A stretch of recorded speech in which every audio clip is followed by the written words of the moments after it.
यानी आपकी तैयारी करने के कई माध्यम है। हो सकता है आपने ऑफलाइन कोचिंग ज्वाइन की होगी, हो सकता है आपने ऑनलाइन कोर्स लिया होगा, हो सकता है आप यूट्यूब से पढ़ रहे हो सकता है आप सेल्फ कर रहे हो। इसके अलावा तो कोई ऑप्शन ही नहीं है, चार ही तो है। पहली बात तो ये, जो विद्यार्थी ऑफलाइन कोचिंग ज्वाइन की थी, अगर आप अब भी कोचिंग जा रहे हो तो या तो आप बहुत भोला हो या बहुत बड़ा मूर्ख होते।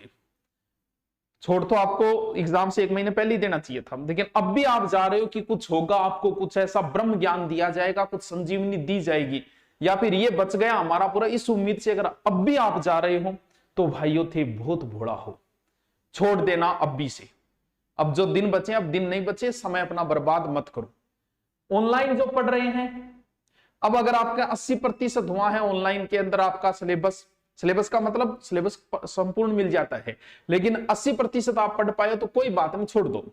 बाकी छोड़ दो, आपको तो 90 ही तो लेके आने हैं, तो उस हिसाब से आपको उतना ही करना है ऑनलाइन के अंदर। अब देखना भी अगर पढ़े ऑनलाइन तो सिर्फ वही देखो कि जैसे संस्कृत की शिक्षण विधियां, ओनली वही देखो, उसको भी स्पीड बढ़ा के देखो, उसमें भी होश के उतना समय बर्बाद कम करना है। अब कोई नया कोर्स नहीं फेंक लेना है, भले किसी प्रकार का हमारी ओर से कोई उभराए, आपको अब विश्वास करना ही नहीं, दिन 10 बचे ऐसा कोई कदम नहीं उठाना है।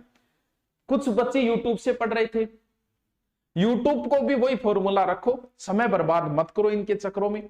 हम हमारे व्यू के चक्रों में ऐसा कर देते हैं, नई नई तरीके ले आते हैं, नए नए टेस्ट पेपर मॉडल पेपर ले आते हैं, बाकी ये आपका समय बर्बाद कर रहे हैं। आप मॉडल पेपर खुद निकालो, खुद अभ्यास करो।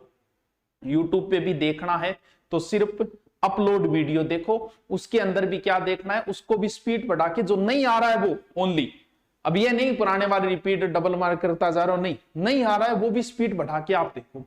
सेल्फ स्टडी कुछ नहीं, जैसे चल रही है वैसे चलने दो, क्योंकि काम तो ये, यानी इन सभी में सर्वश्रेष्ठ जो है वो सेल्फ स्टडी ही सर्वश्रेष्ठ स्टडी मानी गई है।